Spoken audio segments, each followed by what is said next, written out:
अस्सलाम वालेकुम। थायराइड हमारे ग्लैंड होता है जो कि हमारे गले में होता है। आज हम उसके बारे में बात करने लगे। मेरा नाम डॉक्टर साइमा अस्करी है और मैं कंसल्टेंट एंडोक्रिनोलॉजिस्ट हूँ। थायराइड जो हमारा ग्लैंड है जो कि गले के अंदर होता है, ये हमारे लिए बहुत ही अहम हार्मोन बनाता है, जिसको हम थायरॉक्सिन कहते हैं। थायराइड का ज़्यादा काम करना, कम काम करना, दोनों ही परेशानी का बायस बन सकता है। अगर थायराइड ज़्यादा काम करने लग जाए तो वज़न का कम होना, कपकपाहट होना, पैल्पिटेशन, घबराहट बहुत ज़्यादा होना, पसीने बहुत ज़्यादा आना, गर्मी बहुत ज़्यादा लगना, और अगर ख़वातीन है तो उनमें पीरियड्स का गायब हो जाना भी हो सकता है, या बेइंतज़ामी जिसको हम साइकिल की इरेगुलरिटी कहते हैं वो हो सकता है, और वज़न कम होना भी, भूख का बहुत ज़्यादा लगना, लेकिन हर वक्त घबराहट रहना या रात को नींद ना आना। लेकिन अगर थायराइड, हम उसके अपोजिट बात करें कि थायराइड कम काम करना शुरू हो जाए तो उसकी अलामात कुछ इस तरह हो सकती हैं कि वज़न बढ़ रहा है, थकावट बहुत ज़्यादा हो रही है, नींद बहुत ज़्यादा आ रही है, कॉन्स्टिपेशन की शिकायत हो रही है, या फिर पेशेंट को बहुत ज़्यादा, अगर खातून है तो ब्लीडिंग हो रही है, या फिर फर्टिलिटी में प्रॉब्लम आ रही है। थायराइड के लिए बात समझना बहुत ज़रूरी है कि थायराइड हमारा फर्टिलिटी के लिए बड़ा अहम हार्मोन है, जिसके ज़रिए फर्टिलिटी अगर हाइपो हो यानी कि कम काम कर रहा हो या ज़्यादा काम कर रहा हो, दोनों सूरत हाल में फर्टिलिटी मुतासर हो सकती है। साइकिल अगर खातून है तो दोनों सूरतों में इरेगुलरिटी आ सकती है, बेकायदगी हो सकती है। साइकिल हो सकता है कि जल्दी जल्दी आना शुरू हो जाए, ज़्यादा ब्लीडिंग होना शुरू हो जाए अगर हाइपोथायराइड है, या अगर हाइपरथायराइड है तो कम ब्लीडिंग या फिर गैप बढ़ना शुरू हो जाए। अच्छा, इसमें होता है क्या, सिंपल से टेस्ट करवाए जाते हैं। डॉक्टर आपको देख लेगा, असेस कर लेगा, आपके ग्लैंड का थोड़ा सा ऊपर से मुआयना कर लेगा, और फिर उसके बाद आपको कुछ ब्लड के टेस्ट करवाता है, जिसमें एक TSH, FT4 होता है, जिसके ज़रिए अंदाज़ा लगाया जाता है कि थायराइड कैसा काम कर रहा है, क्या ये नॉर्मल काम कर रहा है या ये कम या ज़्यादा काम कर रहा है। और उसके बाद फिर डिपेंड करता है कि कौन सा वाला आपका चीज़ आती है, तो उसके हिसाब से मैनेज किया जाता है। सबसे अहम बात यह है कि थायराइड की जो बीमारी है वो काबिल इलाज है। दोनों सूरतों के अंदर, थायराइड ज़्यादा काम कर रहा हो या कम काम कर रहा हो, दोनों सूरतों के अंदर इसकी प्रॉपर तशख़ीस करवाई जा सकती है और फिर उसको मैनेज किया जा सकता है। अगर आपका थायराइड ज़्यादा काम कर रहा होगा तो उसके लिए फिर कुछ अलग टेस्ट करवाए जाते हैं, और फिर करवा के कंफर्म करने के बाद कि क्या गले में सोजिश हो गई है, उसकी वजह से थायराइड ग्लैंड ज़्यादा हार्मोन को रिलीज़ करा है, या वो वाकई ज़्यादा हार्मोन बना रहा है। दोनों का तरीक़ाकार इलाज का मुख्तलिफ होता है, लेकिन दोनों काबिल इलाज हैं।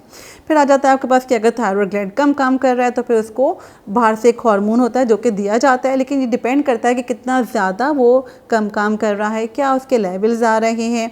और इसके अलावा फिर ये भी देखा जाता है कि उसको चेक करवा के कि क्या ये डोज़ जो आपको दी गई है, क्या ये डोज़ आपके लिए मुनासिब है, या इसकी मज़ीद कुछ फाइन ट्यूनिंग की ज़रूरत है। अगर थायराइड ग्लैंड कम या ज़्यादा काम कर रहा हो तो उसके कुछ टेस्ट करवा के और फिर उसके हिसाब से उसको मैनेज किया जा सकेगा। लेकिन इंपॉर्टेंट चीज़ ये कि फिर आपको फॉलोअप की ज़रूरत पड़ती है, ताकि वो देखा जा सके कि क्या अब आपका जो ग्लैंड है वो उन दवाओं के साथ प्रॉपरली उस लेवल पर आ गया है जिस लेवल में आपको करना हो। एक होता है जिसको हम सब क्लिनिकल हाइपोथायराइड कहते हैं। ये थायराइड का ही डिसफंक्शन होता है, लेकिन थोड़ा सा माइनर डिग्री का, यानी कि हल्की फुल्का सा थायराइड ग्लैंड इतना काम नहीं कर पा रहा जितना उसको करना चाहिए। हर सब क्लिनिकल हाइपोथायराइड के अंदर पेशेंट को ट्रीट करना ज़रूरी नहीं होता। बहुत सारे पेशेंट आते हैं, वो यही कंप्लेन लेकर आ रहे होते हैं कि जी हमारा थोड़ा सा TSH डिस्टर्ब हो गया है, या FT4 में प्रॉब्लम आ रहा है, तो डॉक्टर ने हमें भेज दिया। FT4 से ज़्यादा टोटल T4 लोग करवा कर आते हैं, क्योंकि FT4 में तो अगर प्रॉब्लम आ रही तो फिर तो वो ओवर्ट हो गया। अगर TSH उनका बढ़ा हुआ आ रहा है, मामूली सा बढ़ा हुआ आ रहा है, और टोटल T4 उनका नॉर्मल आ रहा है, तो इसको हम सब क्लिनिकल हाइपोथायराइड कहते हैं। सब क्लिनिकल हाइपोथायराइड में अगर प्रेगनेंसी की फर्टिलिटी नहीं हो पा रही है, या प्रेगनेंसी है, या तो कुछ इंडिकेशंस होती हैं, कुछ सिम्टम्स आए तो हम ट्रीट करते हैं, अदरवाइज़ नहीं करते। हर सब क्लिनिकल हाइपोथायराइड को ट्रीट करना ज़रूरी नहीं होता। इसी के अलावा क्या हो जाता है कि जनाब आपने दवा स्टार्ट करी तो फिर दवा को कुछ अर्से बाद चेक भी करते हैं, टेस्ट करवा के कि क्या ये दवा आपके लिए ठीक है, क्योंकि अगर दवा ज़्यादा हो तो भी या दवा कम हो तो भी, दोनों सूरतों के अंदर वो परेशानी का बायस बन सकता है। अक्सर लोग इस तरह भी परेशानी के साथ आते हैं कि जी हमारा TSH ठीक था, टोटल T4 बढ़ा हुआ आ गया, डॉक्टर साहब आप क्या करें, अब तो हमें ये प्रॉब्लम हो गई है। ये भी समझने की ज़रूरत है कि देखिए TSH एक हार्मोन है जो हमारे ब्रेन से आता है। हमारा जो ग्लैंड, जो थायराइड ग्लैंड है, अगर प्रॉपर काम ना कर पा रहा हो तो फिर TSH जो ब्रेन से आता है उसमें फ़र्क आना शुरू हो जाता है।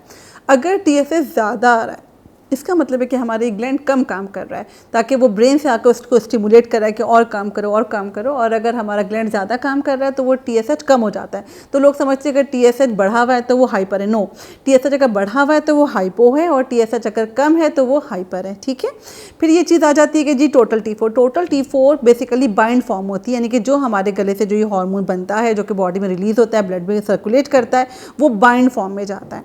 तो बाइंड फॉर्म में जो उसको बाइंडिंग करता है, उसके कुछ और भी वजूहात होती है इसके वजह से उसमें ऊपर नीचे वो हो सकता है। तो उसके लिए खाली परेशान होने की ज़रूरत नहीं है। हम पूरा टेस्ट करवाने के बाद ही डॉक्टर आपका डिसाइड करेगा कि जी आपका क्या फ्री T4 जो कि ज़्यादा बायोलॉजिकली एक्टिव फॉर्म होती है वो डिसाइड करेगा कि क्या इसमें ज़रूरत है आपको ट्रीटमेंट की। अगर ट्रीटमेंट की ज़रूरत है तो लाजमी आपने दवा खानी है, पाबंदी के साथ खानी है और फिर अपने डॉक्टर को पीरियडिकली फॉलो करना है। लेकिन अगर वो बताते हैं कि जी ऐसी प्रॉब्लम नहीं है तो फिर बार बार टेस्ट करवा के इधर उधर परेशान होने की बिल्कुल ज़रूरत नहीं है। Thank you.